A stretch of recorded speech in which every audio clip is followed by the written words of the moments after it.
My name is Mwai. Thank you so much for joining me, even as we have this brief conversation on what I've entitled, How You Made Me Feel. How You Made Me Feel. I think those are words that sometimes we hear every now and then, especially in relationships. You know, sometimes when you have a conflict with somebody, or maybe you're just sharing some sentiments with somebody you're in relationship with, and they'll tell you, this is how you made me feel. So allow me just to share a few thoughts with you, just on that, how you made me feel.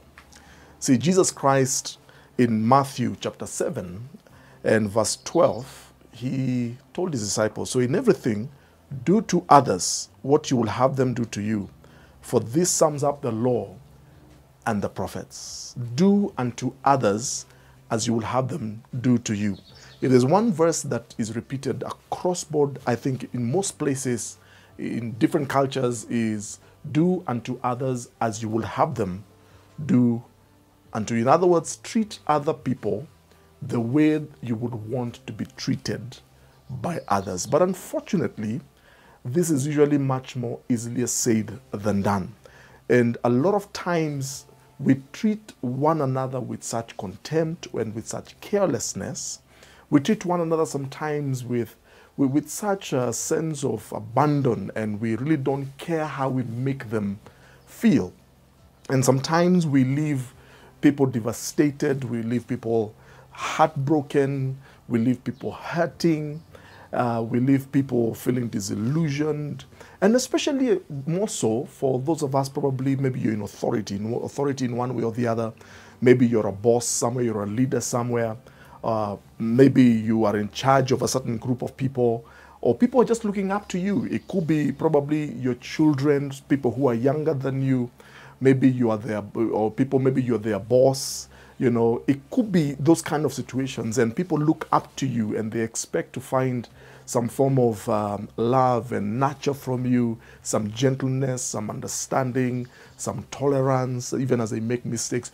But unfortunately, a lot of times, sometimes we treat people carelessly, and eventually it leaves people feeling devastated. It leaves people feeling hurt and heartbroken and offended, and how you made me feel becomes so important. In fact, allow me to just quote the words of Maya Angelou. Maya Angelou, that great, wonderful poet. One time she's quoted as saying, I have learned that people will forget what you said, people will forget what you did, but people will never forget how you made them feel. Can I just repeat that? I have learned that people will forget what you said. They will actually also forget what you did, but people will never forget how you made them feel. My question to you, have you made somebody feel less than who they are? Have you made somebody feel bad about themselves?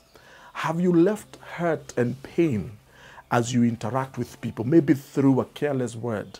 Maybe you mishandled somebody, and maybe you treated somebody less than the way you were supposed to have treated them. And now they're there, and the only thing that when your name is mentioned, the only thing they remember about you is how you made them feel. Listen, you can give people gifts, you can give people presents, you can do favors for people, you can actually do great things. Actually, I've discovered the world can celebrate you. The world can clap their hands every time your name is mentioned. The world can actually think great things about you. But sometimes that's not what matters. It's the few people that God brought around you. It's the few people who probably to you did not matter because they were small people. And to them, when they think about you, when they hear your name, the only thing that comes to their mind is not the great things you did, is not the wonderful things that is not your great accomplishments. The only thing that they think about when your name is mentioned, or when they think about you, is how you made them feel. And they can remember the pain that you caused them. They remember the hurt that you caused them. They remember the rejection. They remember the way you treat them with such scorn. And when they think about you, is how you made them feel. Oh, I want to challenge you. If you are probably in that category, pay attention to the people around you. Pay attention to the people that God brings in your wake. Pay attention to your children. Pay attention to that driver who drives you around. Pay attention to that cleaner who cleans your compound, cleans your office. Pay attention to that cook. Pay attention to those people who you don't think much of. Because remember, these are God's children. And how you made them feel, how you make them feel is critical, is important. May the Lord bless you. May the Lord keep you. May the Lord cause His face to shine upon you. God bless you.